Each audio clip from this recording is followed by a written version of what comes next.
Hey, this is Steve in Dallas, Texas. It's Saturday morning, my friend, and you are listening to Light Talk. Good morning. This is Ellen coming to you from the tropical island of St. Bart's, and today we discuss the pros and cons of a concrete stage, overcrowded design fields, what truss is in your wallet, and explaining light plots to directors, all on Light Talk. And this is Stan, standing in for David, who's in an undisclosed location, but I am in beautiful sunny Florida. And if you don't already know, you are listening to Light Talk, and we are the Lumen Brothers and sister today. Welcome to episode 268. And Steve has our first question. Our first question comes from across the border. It is Regina in British Columbia, and she writes, "Is the design field overcrowded?" Interesting question. I think the design field is not overcrowded. But what I think is the technician field is underpopulated. So what I think is everybody goes off to grad school with the idea of becoming a designer. And I think maybe that's not the best decision. Yeah. I think we are in short supply of really good riggers or production electricians or projection support artists or programmers or moving light technicians. So I think that's a field that is really underpopulated. So I don't know, Regina, you might look at all of your options and see where your interests lie. I think if you really want to be a designer, I think there's a place for you. It's like any other profession. You have to work hard and build your clientele and suffer through some lean times. And, if you really work at it and you have some talent, I think it'll pay off for you. But if you're not passionately involved, there's that great Martha Graham quote. I think it was the New York Times was interviewing Martha Graham when she was kind of mid-career. And they said to her, "Why did you choose to be a dancer?" And Graham replied, "I didn't. I was chosen to be a dancer." And that changes Right. That's everything. A great quote. So I think, what are you chosen to do? What kind of fire is in your belly? Technician, craftsperson, designer. I don't know. Ellen, you bump into a lot of people at LDI. Do you think the field's overcrowded? Well, it's really interesting because, like you say, everyone goes to graduate school. They want to be a designer, especially in the lighting field. And up until last year, I might have said, yeah, I think the Broadway lighting field is very crowded. All the Broadway design fields are crowded. And a lot of people don't retire. Not that they should, but some people in the Broadway lighting field have had very long, very prolific careers. But one thing that's really interesting this year is that when the Tony nominations came out last week, there are more newcomers in every category than I have seen in the past probably 10 years. So I think that's a really good sign for the next generation of designers who are moving into fields that may or may not be crowded, but there certainly is room for talented people coming up. In terms of lighting programmers, I think it's a field where there's a lot of room. And a really good programmer can make a really good living.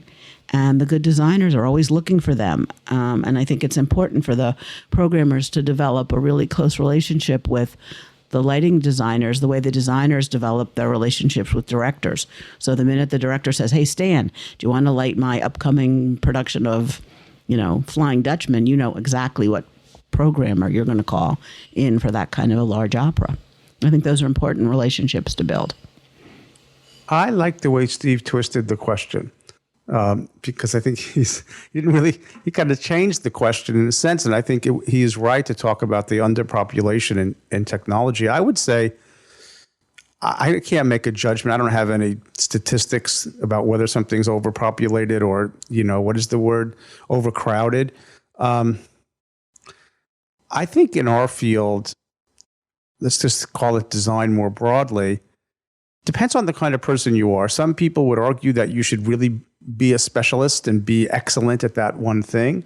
And if that's you, like Martha Graham's quote is beautiful. It's like, dance chose her as opposed to she choosing dance, right? It would be another way to sort of say that. I think the theater chose me for certain reasons. The arts chose me.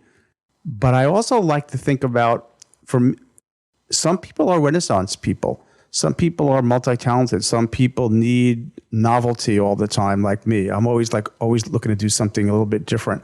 So I think you have to kind of find out who you are, which is back to Steve's point. And if you're a designer and that's your thing, man, you should just go for it full force. I wouldn't let the field deter you. But at the same time, you got to sort of, if the world is telling you you're a great technician, then don't fight it. If the world's telling you you're a great designer, then go with that. And I think I'm the decent designer, and I'm also a decent technician. And I could probably be a decent stand-up comedian too if I really worked at it. So it's like, I don't know, are you a Renaissance person or are you a one-note Nelly, so to speak? But that I don't mean that to be negative, because you can be a fantastic person who focuses on one thing, a virtuoso in a sense. So I think you got to figure out who you are, and that just takes a little bit of time. And it's nice to see, new people coming up. It's nice to see all of that happening. So I don't know if that answers the question. There's just some thoughts on it. Is the answer simple? Like, if you're really good, it's not overcrowded for you? My wife, who taught art education for many years, had a saying that she would tell her students, and they weren't in the performing arts, but she would say, if you get good enough at any one thing that you really love, somebody somewhere is going to pay you to do it. I think that's true. Yeah, I think so. But I wouldn't let it. But I wouldn't let the notion that, there's a lot of people competing for this, therefore I'll choose something else. And this sounds like something a parent might say. If you're kind of, I think you got to follow your muse, whether it's you want to be a surgeon or whether you want to be a designer or whether you want to be whatever you want to be. Even if you want to be an insurance salesman, it's whatever it seems that you really kind of are drawn to or pulls you in. Sometimes life happens to you, like you were talking about earlier, Ellen, then how you respond to it. So it's sort of like paying attention to life and listen to the music and dance to the music that the world is playing for you, to be poetic. Mm-hmm. Well, I have the next question, and this comes from Casey in Utah, and she asks, how do I explain my light plot paperwork to a director? I like this question because it's sort of like, I want to also put in choreographer there, so not just directors. Let's say directors and choreographers, because I think of theater and dance together. The question is, should you really be doing that? Is it useful to do that? And are there other ways in which you could? What is the goal in doing that? Do you want that person to understand? If you want that person to understand all the tools you have, maybe if they understand how to read a light plot, maybe if they maybe not at all, because it's going to not mean anything to them. It's just going to look like a bunch of symbols on a piece of paper. So let me just go off on a tangent a little bit and see where this goes. I know choreographers who are pretty good lighting designers, and they could scan a light plot and a section pretty fast and say, those wings aren't wide enough. Do you have enough backlight? There are directors who can do that as well, who have enough experience to sort of critique a light plot. So you can explain it in technical terms if they have that understanding. If they don't do it, because then it's like they're going to look at you with googly eyes. Say, what are you talking about? Like you're speaking Greek. So then it's not necessary. And I would say, if your intention is to explain your artistic goals, a light plot's not the way to do it. That kind of paperwork isn't helpful. That's technical paperwork for technicians to be able to execute and hang lights and put them in position and focus them. That's what it's for. It's not necessarily, you have to interpret it to sort of what you could do with it artistically. And I think there are better tools out there to show a director or a choreographer your lighting ideas nowadays that are better than a flashlight and a piece of gel, right? So we've talked about that plenty on the show. So how to explain it to them? Figure out if they understand drawings and they get it, then fine. If they don't go there. That's my opinion. Yeah, that was going to be my first reaction was, why do they want to look at it? Seems to me they want to judge the end result and comment, tweak from there. Unless they're highly knowledgeable and can interpret what that light plot means artistically for them. And some people can, I think. So Casey, why do you feel you want to communicate that way to a director. It almost feels like the set designer showing them the working drawing of how a platform is made. I think most directors are going to want to have a different type of conversation. And I'm not saying you are, or I'm not saying this director is, but I think sometimes if you're not careful, when you pull out a light plot and go through a light plot with a director, really what you're doing is you're giving yourself an escape clause. Well, I told you there were only 5 par cans back here, and I can only cover half the stage. And you said it would be all right, but then you reblocked the show. I think that's an awkward way to go about things. I've had a couple directors in Europe who have wanted a magic sheet, and on both occasions, neither one of them used it to say things like, Steve, that channel 62 would work well here, I think. But it was something that they had been used to asking for years, and the house designers had always given it to them. And I suspect the same thing had happened for years, that they had that piece of paper that gave them a sense of involvement or a sense of control, maybe. No villains here. But they never used it. It just sat on their side of the table and, they put their coffee on it and went about their life. So I think when we start showing an artist the kind of technical paperwork, I think that inherently is a bad idea. I think the time with the director or choreographer can be spent much more productive. I've had directors who've come in and said, can you show me all the lights? Can you show me the backlight system? Can you show me the side light system? Show me all the colors on the cyclorama. I've had that quite a bit over the years. And then they say things like, I don't know about that green. Maybe a different color, or a lighter green or a darker green. But even that's been kind of rare. I think mostly they're looking for information about how the stage is being controlled. I think the advantage of showing a light plot to a director maybe is for that director to see the problems in your light plot. So you show the light plot to them and you say, here's my 5 par cans, and they're all going to be on channel 1. So they all work together. And I can see a director going, well, don't you think we should divide stage left and stage right separately? Maybe it needs to be 2 channels. But even that's kind of bizarre. But I think maybe if you're a very, very young lighting designer at a university, maybe the director wants to kind of make sure you're checking all the little squares, you're crossing the T's and dotting the I's. And that's maybe a way they're doing it. But I can't imagine going to, you pick it, the Alley Theater or the Guthrie, and some director turning to you and going, can I see that light plot? I just don't think it's going to happen. But if the light plot is a way for you two to have a conversation that's beyond technical, sure, why not? Anything that stimulates a conversation is going to be a good thing. I agree with you, Steve. I think generally speaking, it's not something that I don't know. And you covered a lot of bases there with different levels of venue.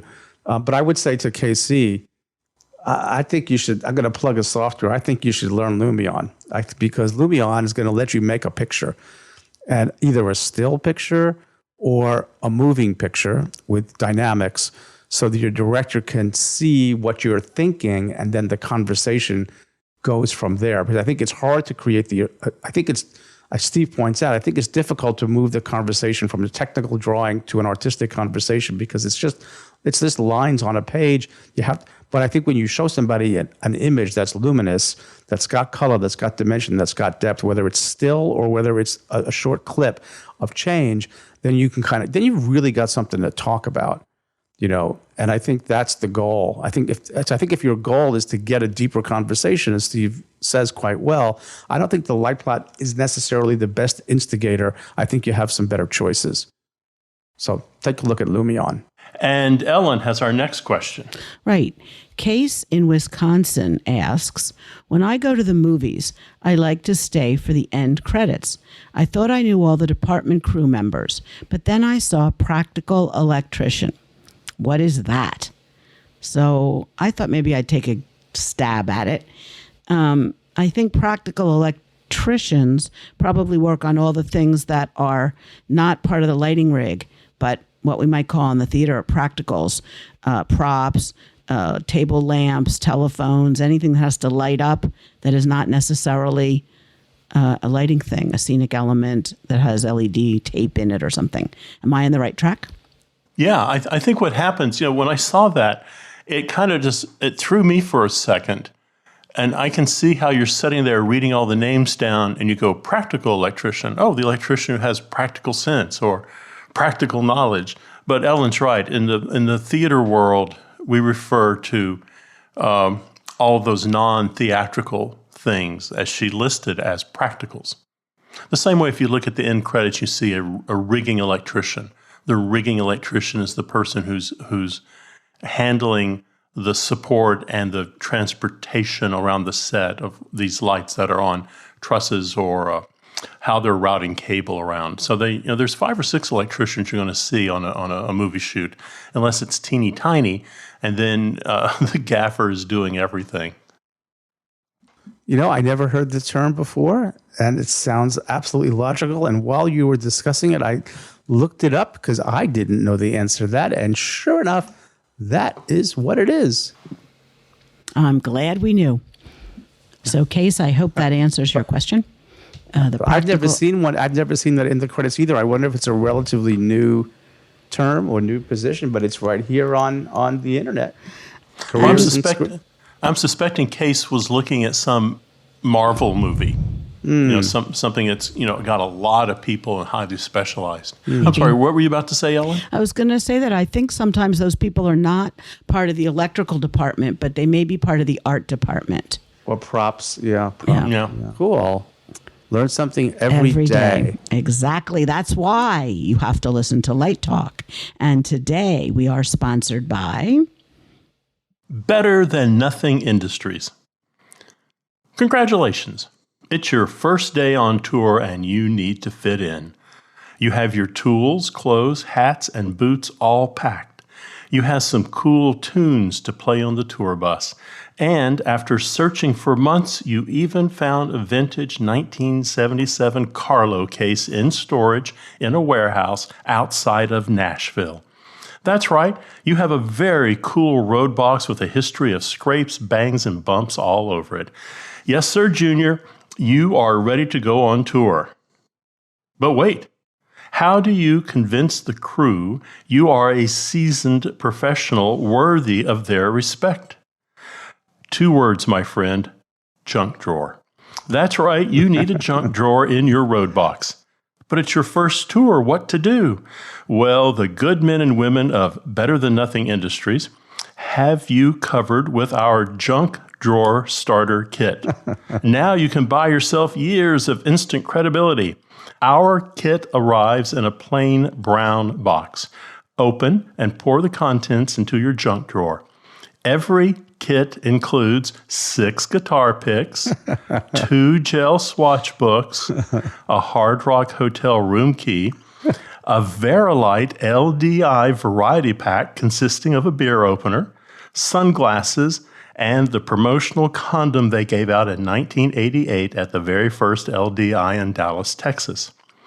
1 pair of heavily worn stage-used drumsticks, a partial quick start guide to the Avo QM500, a variety pack of 6 different backstage passes on lanyards, an IATSE t-shirt from Puerto Rico, a broken gam check, and a laminated autograph photo of David Lee Roth. The Junk Drawer Starter Kit is just that, a starting point to build your life story, a story you can share every night on the bus for years to come. But what about the end of the tour? and your garage when friends come over. Face it, when your dad was your age, he already had a dozen mason jars with various shiny, rusty, new, old, bent and broken nuts, bolts, nails, and crap on his workbench. Order now, and with every junk drawer starter kit, we will toss in the homage to Dad. A mason jar with various shiny, rusty, new, old, bent, and broken nuts, bolts, nails, and crap you can proudly display on your workbench. It may not be perfect, but hey, it's better than nothing. Amen. Shipping now for the summer festival season. That's funny, Steve. Everybody needs one. Absolutely. Everybody's got one. They've all Everybody's got gonna one. get one. Yeah, and some stickers like of cartoon characters or something on the. Who was it that I saw a tour? Was it the acting company? I think it was the acting company, and they had their road cases were named after musicians like John, Paul, George, and Ringo, and then there were cartoon characters. There's a lot of a lot of creativity around those road cases and junk drawers. It's great. They're a badge of honor. They're a badge of honor. And now, back to Light Talk. Well, the sound of those rabid ducks means it's time for Let's Talk About. And today, Let's Talk About is all about concrete stages. Concrete. Right. Well, it's interesting Concrete because stages? the topic came up the other day. Someone posted online that their school wanted to build a concrete stage. And what did people think? And people jumped all over it immediately. No, Yeah. no, don't do that.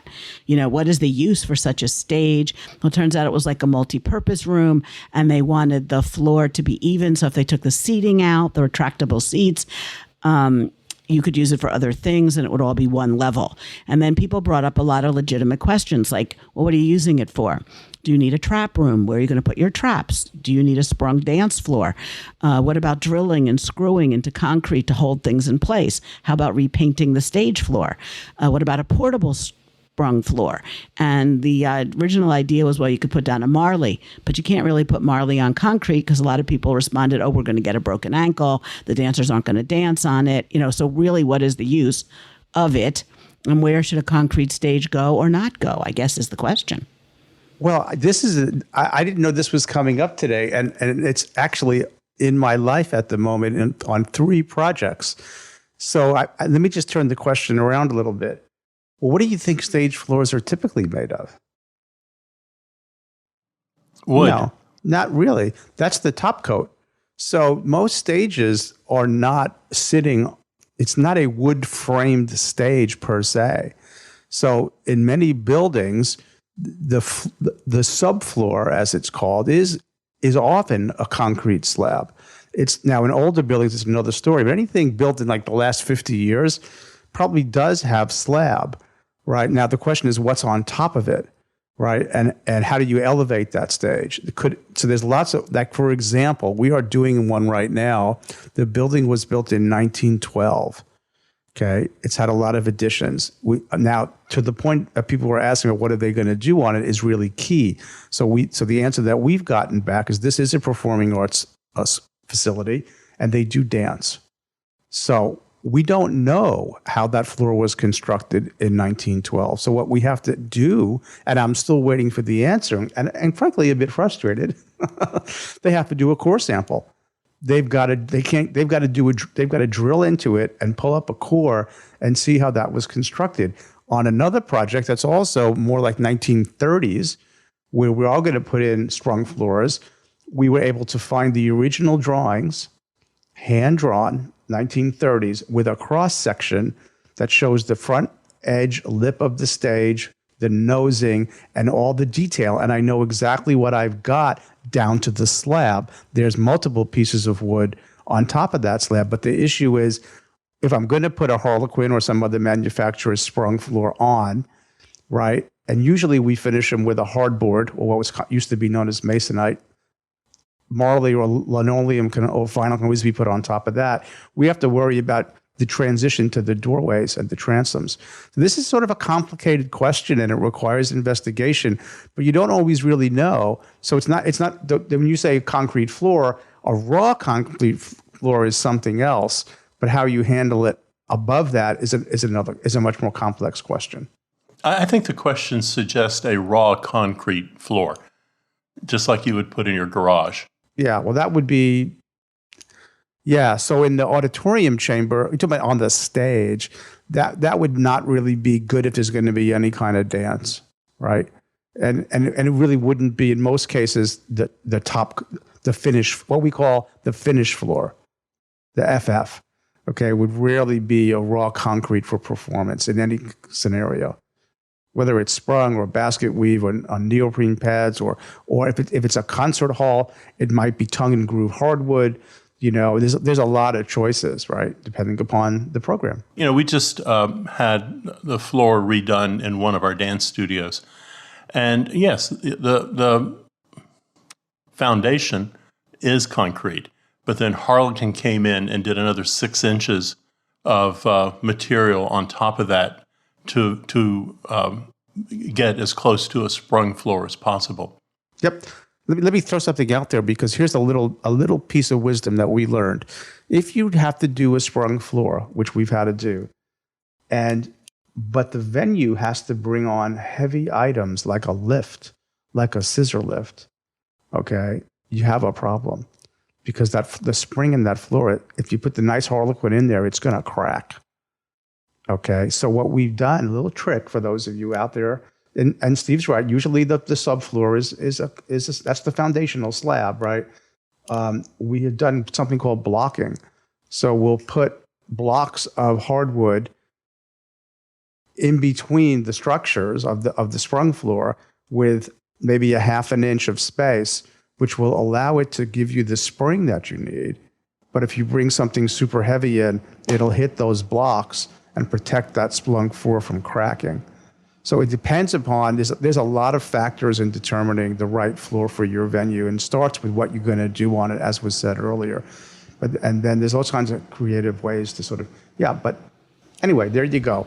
That's what I know about it. What about the stages that have multiple traps and large pieces of scenery are coming up from some basement trap room? Well, concrete can be done in beams. Mm-hmm. Okay, so it can be a poured in place floor, and then when it's poured in place, you'd leave holes for your traps. You'd plan that. And in fact, we're doing a project right now that might have what we would think of as a trap room or a room under the stage, mostly for storage, and we would use the pit elevator as also a freight elevator. So you can bring things down. And now the question is, once you've done that, it's not that much more effort to put a couple of traps in the stage. The question is, should you, right? Is the venue ever going to use them? I mean, how often does a trapdoor get used? How many plays or events require a trapdoor? So it's one of those nice to haves, right? But if you're building that, it could be, that's exactly how you would do it, Ellen. You could still have it, and the subfloor doesn't have to be concrete. You can build a floor other ways. It can be wood framed, it can be steel framed. It doesn't necessarily have to be a concrete slab, but that's typically, for what the foundations are made from. So depending on where you are in the world, up north maybe there's more basements, right, than down south where we don't do a lot of basements. Interesting question. Theater Consulting 101. Well, I don't know that much. I just know what I've experienced. No, it is. It's really interesting, too, because, it is. Look, when you look at a plan for a theater, a lot of times you say, well, wait a minute, there's a door stage right that's, 7 feet tall, but then you've got some huge space out there where you're going to be building scenery. Can't I have the door as high as the grid so that I can move the scenery in and out? Like, who's going to go through that 7-foot door? It's interesting. Particularly, it's why I like renovations. This 1912 facility that we're doing, on stage where there would be wings, there are rooms. They were the dressing rooms. And in 1912, that's all you needed. There were 6 kids in the program. And now there's hundreds of kids that have to form a queue halfway down the hallway to get them on stage. And the stage left one I really can't get rid of because there's a transformer in it. Okay, the stage right one is holding up a mechanical room above it. So I say to the architect, look, I know you can't take out all these walls, but I'll take a column in the wing over having this room there. So please open it up, which has taken quite a bit of persuasion to open up poured in place concrete walls that are structural, right? And then put post and beam in there to support it.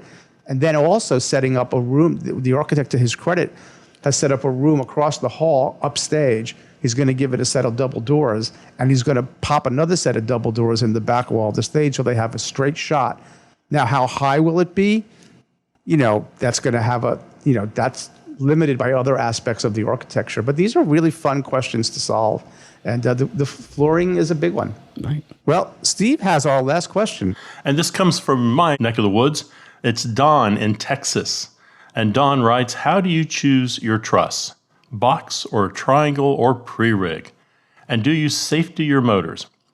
Okay. I choose my truss based on what we want the stage picture to look like. Now, my go-to truss, I prefer box truss over triangular truss. It's just my preference. There is no one perfect truss. Again, it depends on the application. Typically, I'm a guy who went to James Thomas truss, and then I have morphed to Tomcat truss. I just like Tomcat. I like how they build their stuff. So this is a personal preference. There are lots of great truss companies out there. And in regards to safetying motors, so there's a lot of aspects to this question. Is this a concert stage? Is this an entertainment event? Is it an industrial? Is it something being done in the theater? And each of those are going to have a different answer. But typically, when I'm looking at trusses that are being safetied and motors that are being safetied, typically I'm seeing that done a lot in Europe and not so much in the United States. And also, I think in Europe, there has to be a double lock on your motor. So that thing is not going to, the odds of it giving way are pretty slim. But if I'm doing something in a hotel ballroom, then I'm leaving that final decision of safeties up to the production company and how they want to manage their affairs and how they write their contract and their responsibilities. So it's, as a lighting designer, it's not my job or my expertise to come in and tell the riggers how to do their jobs. I think safety is important, but I leave that up to the rigging company. I'll tell you something I do anytime I'm doing an outdoor show, because that's just a spooky place to be. I always figure out my escape route when I'm on stage. I'm looking at that truss in the air, and I do kind of give it a thought, like if everything goes south and this thing is going to fall, which way am I going to run? So I do kind of think about that. And I know that sounds kind of silly, but I don't think about that when I'm in an arena somewhere. But when I'm outdoors, I kind of think about how do I get away. Does pre-rig truss save time? Well, pre-rig, there's a couple different ideas behind pre-rig. One of them could be a touring truss, and typically a touring truss is a truss that is on some kind of carrying carriage, and your moving lights are attached to the touring truss, and that truss rolls into position, the wheels go away, and your moving lights are there, and you just fly the truss out. So that's kind of, you don't have to worry about hanging in every arena. Some of the touring trusses, the sides and the carriage flip up and form a little kind of catwalk above everything. I like using that, the ones that kind of form a catwalk. I like using those actually in opera because so many of the sets that I work with are dimensional sets. So I like the electricians to be able to walk around above everything on the opera set. It's just so much faster to focus. And that gives me a position underneath to hang my moving lights, and then I can hang off a bar on the arm once it flips up. I guess a classical kind of pre-rig truss, when I think of a pre-rig truss, I'm thinking of that older Thomas truss or the Tomcat truss now that carries a couple par bars inside. And so those par bars retract into the truss, and then when I get to the site, the truss is put together, floated off the ground, and then the bars deploy underneath it. So, all the stuff that I did, once I started doing tours that had some money, everything was pre-rigged or touring so that it was very fast. You're absolutely right. It speeds everything up. If you think about trussing has really come a long way since the 1970s. I mean, I know some of our listeners weren't born and think that's the ancient days. But I mean, if you look at that early stuff at Fillmore in the 60s, I mean, that was Roan Tower, which is that television antenna stuff that goes vertical. And vertically, it's quite secure. Horizontally, not so much. And people were hanging lights on that. And that gave way to VTL, I think up in St. Louis maybe. VTL was making 18-foot truss out of steel. So they'd put two 18-footers together. They'd give you a 36-foot truss. And then on each end, there was an end cube that was 2 feet, which would give you 40 feet. And that was kind of the safe distance to span if you were using, God forbid, vermet lifts. Or vermet lifts are the type of lifts that you see on construction sites. It's like a little.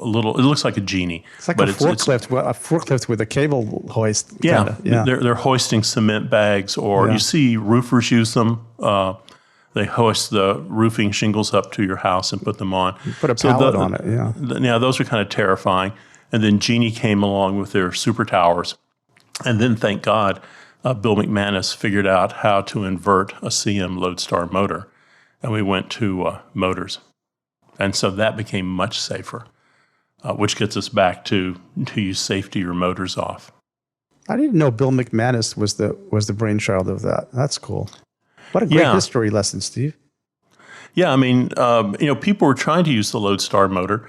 And if you think about how a motor is done in an industrial sense, or if you have it, you go into an automobile shop. Right. And you'll see, a 12 or 14 foot high ceiling, and there's a Lodestar up there, and they can wrap a chain around that and lift a motor out of a car. Yeah.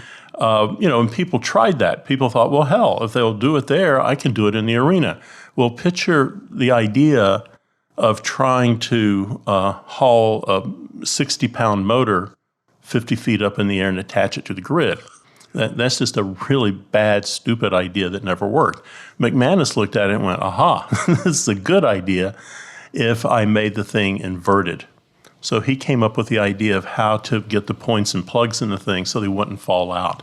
I think he actually holds the patent on that, or held the patent on that. That's great. What was the name of his original company? I can't remember it now. Do you remember Bill McManus's original company? Was it McManus Enterprises or something? Something like that. Yeah. Yeah.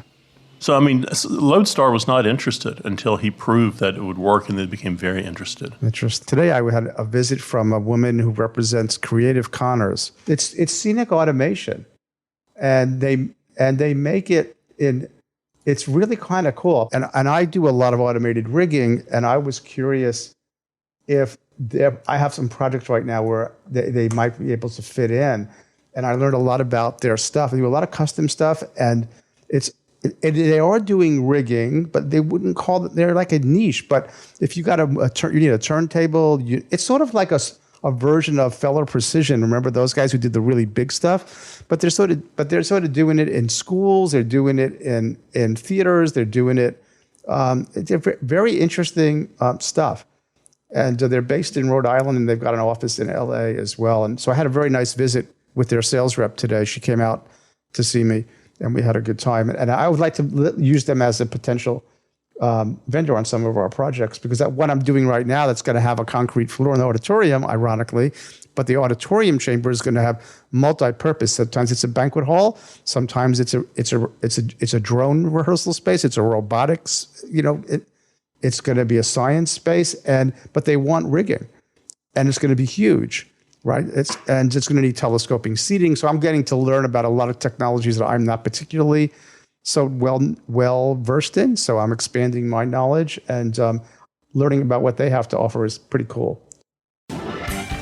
Anyway, the rockin' sounds of the Luminoids tells us that once again you've spent another morning listening to Light Talk. You can hear the show on Spotify, iTunes, Google, YouTube, livedesignonline.com, Amazon Prime Music, and just about every podcast site out there. Check out our website on lighttalk.org for future guests, and be sure to follow us on Facebook and subscribe to our podcast. That way you will not miss a second of Light Talk insanity. No guarantee is offered regarding the accuracy of any statements or opinions made on this podcast. However, if you do decide to litigate, the law firm of Flecht, Flocked, Flare, and Glare and their paralegal Snoot will defend us until our retirement funds are depleted.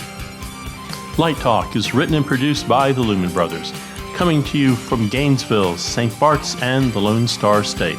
And be sure to join us next week when we chat about more useless things and explore the crazy shenanigans in our industry. Light Talk, broadcasting questionable Lumen knowledge and humor all around the world. We'll see you next Saturday morning, so bye-bye from Light Talk.